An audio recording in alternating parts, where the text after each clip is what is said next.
of the crucifixion, Pontius Pilate, resurrection, Jews and Gentiles, ahem, ahem, ahem, to those who are perverting the scriptures today, called the Black Hebrew Israelite movement, all within the opening line of his letter to the Smyrnians. Deep stuff. And that's why, if you'll always remember, when people dispute texts of scripture, they dispute early church fathers and things like that, what they will normally do is they'll normally attack a particular text and not the body as a whole. It's not difficult to twist what a particular writer said by only quoting, a little section here or a little section there. It's when you have to work through, for example, the entire chapter of a book. You can get around John chapter 6 as long as you don't have to walk through John chapter 6. How many debates have we been in where I've forced somebody to do that and the wheels just fall off their position? Sounded fine in their opening statement, but then that cross-examination part doesn't work too well. Same thing in looking at someone like Ignatius. You can grab a quote here, a quote there, but it's listening to all that he had to say that allows you to understand. And very clearly in writing the Smyrnians, he lays out a very orthodox, very non-Islamic, non-Hebrew Israelite, I'll throw them in there for the fun of it, understanding. It's an orthodox understanding. The church is made up of Jews and Gentiles. There is no race. There is nothing like that. And it's all based upon his passion. That is his specific work upon the cross, his resurrection. Everything is there. In verse 6, I'm not sure if we call it verse or anything like that, section 6, let no man be deceived.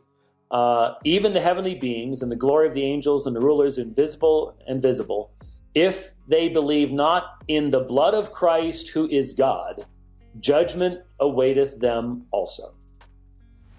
Now that's put in brackets, so I do not have I'm traveling, and so what I normally would have done would have been to check my 5 or 6 volume Apostolic Fathers set to look at the textual data on the phrase, who is God.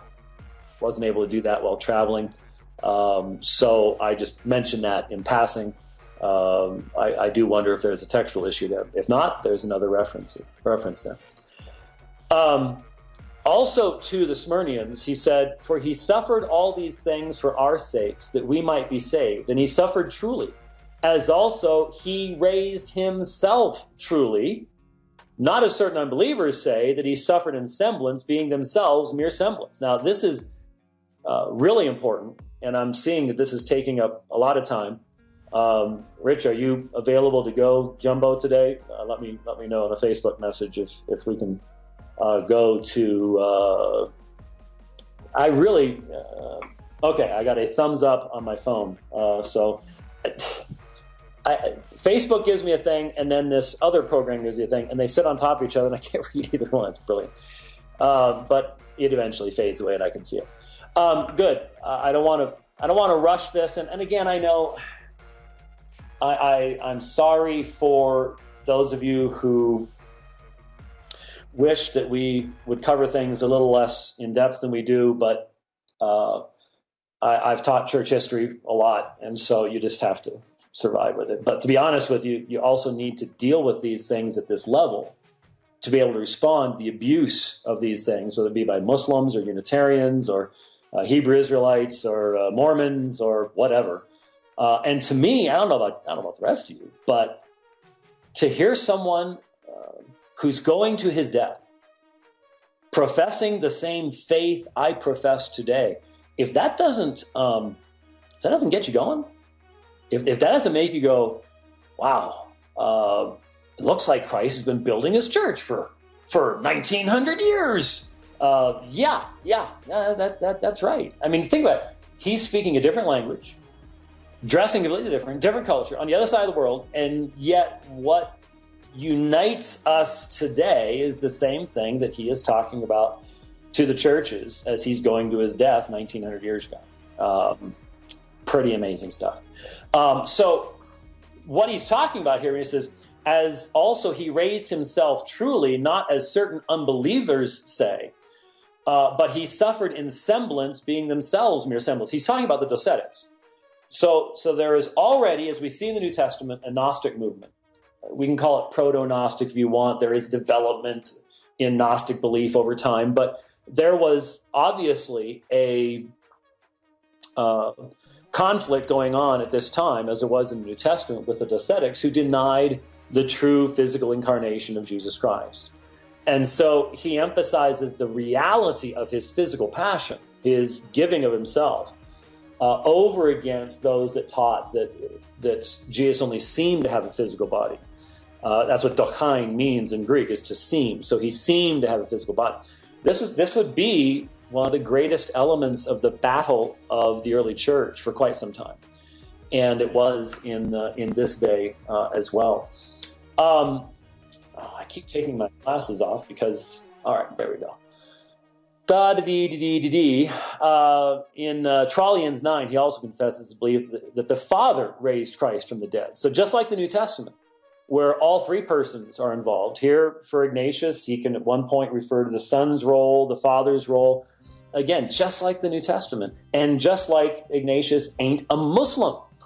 That's not how a Muslim speaks, but it is how a Christian speaks. So, again, certain people out at Speaker's Corner may think themselves highly wise, but they're not dealing with the text in a meaningful fashion. And I don't even know if you can deal with the text in meaningful fashion standing at Speaker's Corner the way people interrupt others. But here's where we're trying to do so. In writing to Polycarp, Ignatius says, "Await him that is above every season, the eternal, the invisible, who became visible for our sake, the impalpable, the impassible, who suffered for our sake, who endured in all ways for our sake." Now again, clearly Ignatius is not going, hey, I've come up with a new doctrine here. No, he's writing to his fellow Bishop Polycarp, and when you write to someone like this, you make reference to commonly held belief, commonly held faith. And that's what he's doing. And so what do we have? We have the eternal, the invisible, who became visible for our sake, the impalpable, the impassible, who suffered for our sake. Again, you've got the two natures thing going on. Just as Paul can talk about, they crucified the Lord of glory. Well, how can you crucify the Lord of glory? Well, because the Lord of glory became flesh. Two natures, one person. Here, right at the beginning of the church, it's not the result of evolution over time. And you can find all sorts of historians that will say it is, but they won't be walking through Ignatius